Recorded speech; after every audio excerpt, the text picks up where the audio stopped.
সামনে আলোর উৎসব দীপাবলি। দীপ বা প্রদীপ জেলে অমাবস্যার রাত হয়ে ওঠে আলোকমণ্ডিত। এখন বাজার জুড়ে ছেয়ে গেছে চাইনিজ লাইটে। দীপাবলির রাতে শহর থেকে শহরতলি। কিন্তু যারা পালপাড়ার প্রদীপ তৈরিতে ব্যস্ত তাদের অবস্থা কেমন তা নিয়ে আমাদের বিশেষ প্রতিবেদন।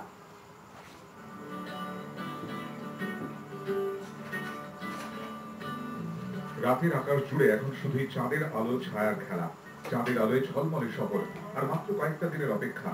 অমাবস্যা রাতে চাঁদের জায়গায় শহর ঝলমলিয়ে উঠবে চাইনিজ লাইটে। আলোর উৎসব দীপাবলি আসন্ন। শহর জুড়ে সেজে উঠবে প্রদীপ, লাইট, মোমবাতির আলোয়। পূর্বে রঙিন বাজি, সে তো আমাদের কথা, কিন্তু বাজার জুড়ে যখন চাইনিজ লাইটের বিভিন্ন উপকরণের ছয়লা, তখন কেমন আছেন শিলিগুড়ির পালপাড়ার প্রদীপ প্রস্তুতকারকরা? পালপাড়ার খড়কুটো ঘরের বাসন্তী কিংবা চিন্তামণি, তাদের প্রতিপক্ষ এখন শুধুই ইলেকট্রনিক লাইট, প্রদীপ। শুধু প্রদীপ প্রস্তুতকারকই নয়, মোমবাতির বাজারও বেড়েছে সেই লাইট।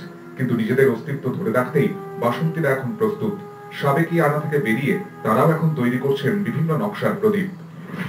আগের মতো অত চলে না এখন।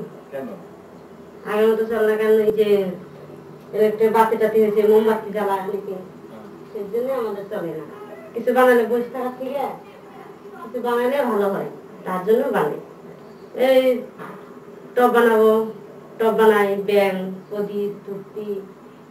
এই চায়না থেকে যে টুনি বাল্ব বাজার ভর্তি আছে, তাছাড়া ইমার্জেন্সি লাইটগুলি ছোট ছোট অনেক বেড়ে গেছে।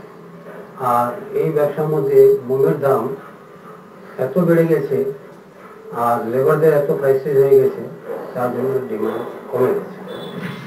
ইতিমধ্যেই চাইনিজ লাইটে বাজার ভরে উঠেছে। তাদের সঙ্গে টিকে থাকতেই বাজারে আসতে শুরু করেছে বিভিন্ন আধুনিক নকশার প্রদীপ ও মোম। তাহলে এবারে চলুন বাসন্তী চিন্তামণিদের কথা মাথায় রেখেই দীপাবলি রাতে শুধু চাইনিজ লাইটই নয়, প্রদীপ ও মোমেও সাজিয়ে তুলি নিজেদের বাড়ি ও শহর।